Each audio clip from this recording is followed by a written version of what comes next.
সবচেয়ে হাস্যস্কর বিষয় হচ্ছে মনিটাইজেশন সেল হয় না, কিন্তু এটা আপনাকে বুঝতে হবে, অনেস্টলি বলছি। এবং যারা নতুন তারা কিন্তু আমাদের পেজে অথবা অন্যান্য জায়গায় এসেই বলেন যে মনিটাইজেশন কিনে নিব। দেখেন, মনিটাইজেশন কিনে নেওয়ার কোনো বিষয় না। আপনি যদি মনিটাইজেশন কিনে নিতে চান, আহ, বা ফেসবুক যদি সেল করতো মনিটাইজেশন, তাহলে ফেসবুকে কোনো একটা অপশন থাকতো। ইউটিউব যদি মনিটাইজেশন সেল করতো, তাহলে ইউটিউবে কোনো একটা অপশন থাকতো অ্যাড টু কার্ট করার জন্য বা বাই করার জন্য, ঠিক আছে?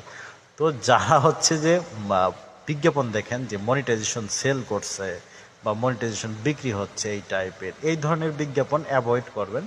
বিকজ ধরেন আমার পেজে একটা পলিসি ইস্যু আছে, অনেক মার্কেটার নামমাত্র আছে যারা হচ্ছে যে এমনি একটা ভুয়া বিজ্ঞাপন দিয়ে আপনাদেরকে বলবে যে আমরা হচ্ছে মনিটাইজ করে দিব। দেখেন, ইনস্ট্যান্ট পেজটাতে কন্টেন্ট মনিটাইজেশন পলিসি, তো এটা রিমুভ করতে হবে, তারপরে তো মনিটাইজেশনটা অন করতে হবে, তাই না?